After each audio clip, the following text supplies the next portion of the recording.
Students, कैसे हैं आप सब। उम्मीद करती हूँ आप लोग अच्छे होंगे। आज आपकी वर्कशीट नंबर 15 आई है। इसे अच्छे से लेबल कर लीजिए, डेट डाल दिए, क्लास, सब्जेक्ट, अपना नाम, अपने टीचर का नाम लिख लीजिए। चलिए पढ़ना शुरू करते हैं। आज हम लोग पढ़ेंगे इक्वालिटी के बारे में। It is disgraceful to live at the cost of oneself respect. Self respect is the most virtual factor in life. Without it, man is cheaper.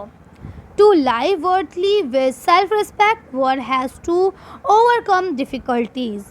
It is out of heart and careless struggle along that one drives strength, confidence, and recognition. Man is mortal. Everyone has to die someday or the other, but one must resolve to lay down one's life in increasing the noble ideals of self-respect and it bettering one's human life. Nothing is more disgraceful for a brave man than to live devoid of self-respect. Doctor B.R. Ambedkar. अभी जो हमने ये पढ़ा, ये doctor Bhimrao Ambedkar ji का एक thought है, जिसके अंदर वो ये कहते हैं कि इंसान बेशक मरने वाली चीज़ है, ये हमेशा नहीं रहेगा। ठीक बात है ये, लेकिन कि हम मरने की चीज़ है, हम हमेशा नहीं रहेंगे, हमारी ज़िंदगी बहुत सीमित है, हमें कल का नहीं पता। ये सोच के अगर हम बिना इज्जत के ज़िंदगी गुजारें तो ये सबसे घटिया बात है। इंसान को इन ज़िंदगी ऐसे गुजारना चाहिए जिसमें उसका आत्मसम्मान बना रहे। ठीक है, आत्मसम्मान के बिना चाहे एक सेकंड की ही ज़िंदगी हो, वो बेकार है, बकवास है बिल्कुल। ठीक है, अगर आपको आत्मसम्मान लाना है, सेल्फ रिस्पेक्ट लानी है अपनी, तो उसके लिए आपको मेहनत करना पड़ेगी, संघर्ष करना पड़ेंगे। बिल्कुल ठीक बात है। बहुत लोग आपके साथ बुरा व्यवहार करेंगे, उनको झेलना पड़ेगा, उनको जवाब देना पड़ेगा, लेकिन इन सब से हार नहीं मानना है। और ज़िंदगी चाहे एक दिन की हो या एक घंटे की, हमें सेल्फ रिस्पेक्ट के साथ बितानी है। तो ये आपके भीमराव अम्बेडकर जी का थॉट है। चलिए आगे पढ़ते हैं। यहाँ लिखा है some provisional of Indian constitution to ensure equality, यानी कुछ प्रोविज़न दिए गए हैं इंडियन कॉन्स्टिट्यूशन में इक्वलिटी को बनाए रखने के लिए, जिसमें कि नंबर 1 लिखा है every person is equal before law, यानी कानून की नज़र में हर व्यक्ति समान है।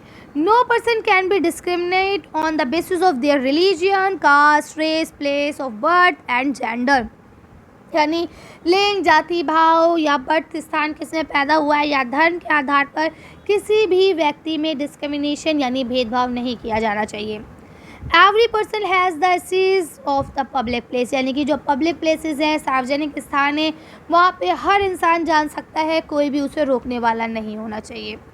अनटचेबिलिटी हैज़ बीन अब्यूज्ड, यानी कि अगर अनटचेबिलिटी को आप बढ़ावा दे रहे हैं तो इसका मतलब ये है कि आप दोषी हैं।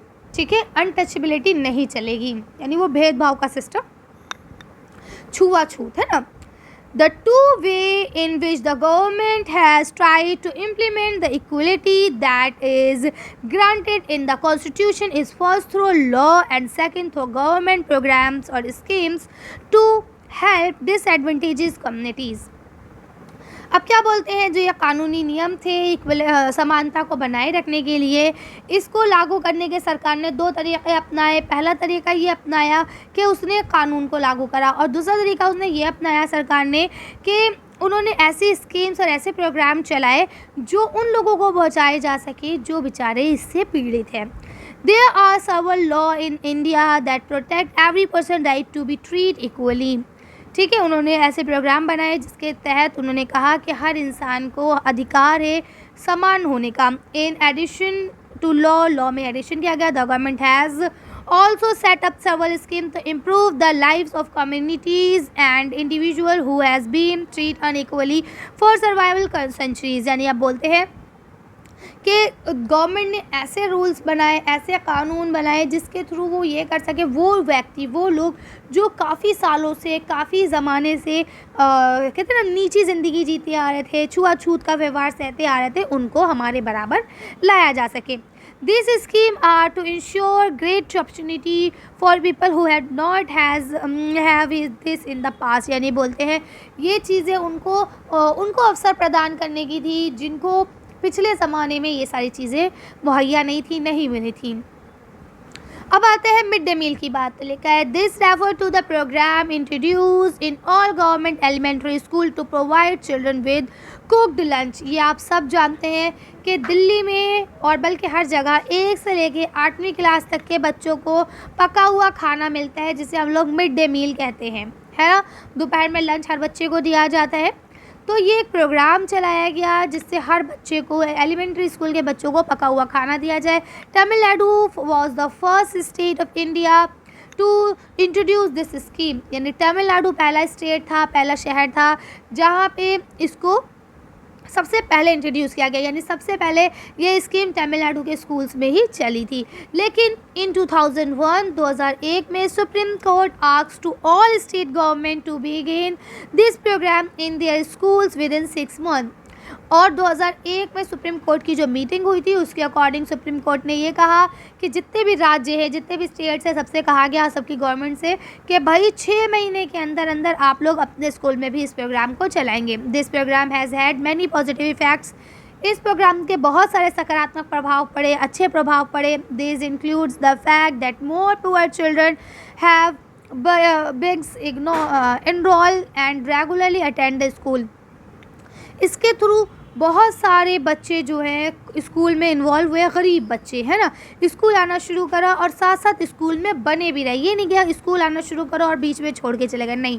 Teachers report that earlier children would often to go home for lunch, यानी टीचर्स ने बताया, टीचर्स के अकॉर्डिंग, कि पहले बच्चे लंच करने घर जाते थे and then not return to school, और फिर स्कूल घर जाने के बाद वो भाग लेते थे। जाहिर सी बात है, उनकी पॉलिसी थी, मेरी अटेंडेंस भी मिल गई, लंच करने बहाने घर पहुँचे, अब टीचर पकड़ने थोड़ी ना आएगा, और भाग लिए। बट लेकिन now with the mid day meal begin, जैसे ही मिड डे मील का इस्तेमाल हुआ, स्टार्टिंग हुई, प्रोवाइड इन स्कूल में देने लगे, देयर अटेंडेंस इज इम्प्रूव्ड, यानी अटेंडेंस जो है वो बढ़ने लगी। क्यों? क्योंकि अब बच्चे घर खाना खाने नहीं जा रहे थे। अब घर खाना खाने नहीं जाएंगे तो भाग भी नहीं पाएंगे, है ना। This programme has also help reduce the caste prejudice, यानी कि कास्ट प्रेजस्टिस जो थी उसको भी इसे ख़त्म करने का मिला, क्योंकि देखिए इससे हर तरह के बच्चे पढ़ने आए। और दूसरी चीज़ ये भी रही कि बच्चों को ये नहीं था कि भाई तुम ऊंची जाति के हो तुम्हें खाना मिलेगा, तुम नीची जाति के हो तुम्हें नहीं मिलेगा। जो बच्चा लाइन में लगेगा उस सबको दिया जाएगा, है ना। लिखा है even through person are aware that discrimination is against the law, यानी हर इंसान, आजकल बहुत सारे लोग ऐसे हैं जो जानते हैं कि भेदभाव करना कानून के खिलाफ है। They continue to treat people unequally on the basis of their caste, region, race, differently able, economical status and gender. यानी आप कहते हैं कि बहुत सारे पढ़े लिखे लोग हैं, वो जानते हैं कि हमें इस तरह से भेदभाव करना जो है गलत बात है, नहीं करनी चाहिए हमें भेदभाव, लेकिन उन सब के बावजूद, अवेयर होने के बावजूद भी वो आज भी इस तरह का असमानता का व्यवहार करते हैं, मज़हब के, रेस के, इसके अकॉर्डिंगली, ठीक है। It is only when people are beginning to believe that no one is inferior, यानी कि जब तक लोगों को ये यकीन नहीं हो जाता है कि कोई इन्फीरियर नहीं है, कोई ज़्यादा सुपीरियर नहीं है, that every one person deserve to the be treat with dignity, यानी सबको इक्वली ट्रीट करना चाहिए, सब समानता के अधिकारियों और सबको समान इज्जत मिलनी चाहिए। That present attitude can change, तभी जो प्रेजेंट एटीट्यूड है वो चेंज होगा।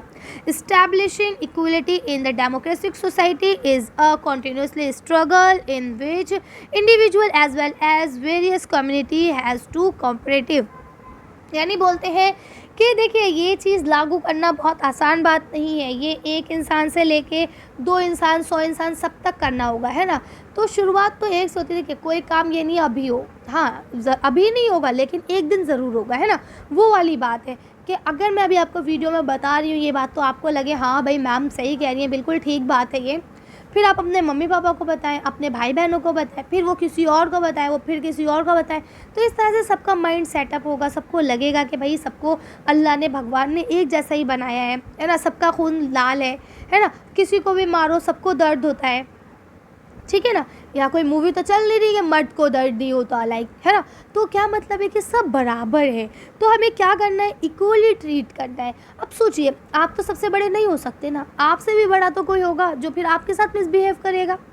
भाई अभी आप देखिए, आप घर में अगर सबसे बड़े हैं, ठीक, तो आप अपने छोटे भाई बहनों को मार रहे हैं, डांट रहे हैं, उनकी चीज़ छीन के खा रहे हैं, तो आपसे भी तो बड़े आपके मम्मी पापा हैं। अगर वो ऐसे ही ट्रीटमेंट आपको देने लगे, इसी तरह से वो आपको मारने लगे, आपकी चीज़ को ले लेके खाने लगे, तो आपको कैसा लगेगा?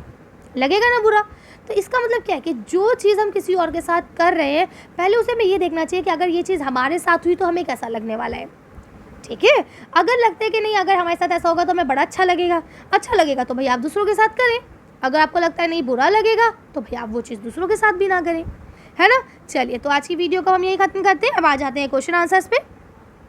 Answer the following question. पहला क्वेश्चन लिखा है, mention some provision of the Indian constitution to ensure equality. Equality को बनाए रखने के लिए कुछ प्रोविजन जो दिए हैं उसको बताइए ज़रा। तो यहाँ देखिए, चारों प्रोविजन मैंने बता दिए हैं। नंबर 1 की अनटचेबिलिटी को ख़त्म करना है। नंबर 2 जो है, सारे जो भी पब्लिक प्लेस है वहाँ हर इंसान जा सकता है। नंबर 3 जो है, किसी भी तरह का भेदभाव नहीं किया जाएगा जाति धर्म के अनुसार। और नंबर 4 जो है वो ये है कि सब इंसान इक्वल है कानून की नज़र में। कर लेंगे, अगला क्वेश्चन पढ़ते हैं। नेक्स्ट क्वेश्चन ये आपको दिया है, how does mid day meal help to ensure equality describe, यानी कि मिड डे मील ने इक्वलिटी को बढ़ाया कैसे। चलिए देखते हैं आंसर। तो आप इसका आंसर यहाँ से लिख सकते हैं कि इससे जो है हर बच्चे ने स्कूल जाना शुरू कर दिया, चाहे वो किसी धर्म का हो, किसी भी कास्ट का हो, है ना। तो इससे क्या हुआ, इक्वलिटी में इजाफा हुआ। कर लेंगे, अगला क्वेश्चन पढ़ते हैं। यहाँ आपका लास्ट क्वेश्चन लिखा है, suggest some measure to ensure equality in society. कुछ ऐसी बातें बताइए जिससे हम सोसाइटी में इक्वलिटी को ला सकते। देखिए वैसे बहुत सारी बातें हैं, लेकिन मैंने आपका आंसर जो है वो वर्कशीट्स में से ही देख के बताया। तो चलिए इसका आंसर देखते हैं। तो देखिए मैंने ये बताया, it is only when people, ये तभी हो सकता है जब इंसान को ये पता चल जाए कि कोई भी इन्फीरियर नहीं है, कोई भी सुपीरियर नहीं है ना। तभी, और हर इंसान इक्वल डिज़र्व करता है, चाहे वो रिस्पेक्ट हो, चाहे वो आदर हो, चाहे सम्मान हो, कुछ भी हो, इक्वलिटी हो, कुछ भी हो, हर इंसान इक्वली डिज़र्व करता है। तभी हम ये प्रेजेंट सिनेरियो में जो चेंजेस आ रहे हैं इसको अच्छे से कर सकते हैं, अदरवाइज़ ये सब चीज़ें ऐसे ही रहने वाली हैं। कर लेंगे। चलिए, तो आज की वीडियो को हम यही खत्म करते हैं। आज की शीट में बस इतना ही। अगर आपका वीडियो पसंद आई हो तो प्लीज़ इसे लाइक और शेयर करें। अगर अभी तक आपने हमारे चैनल को सब्सक्राइब नहीं किया तो प्लीज़ हमारे चैनल को सब्सक्राइब करें। Thank you for watching.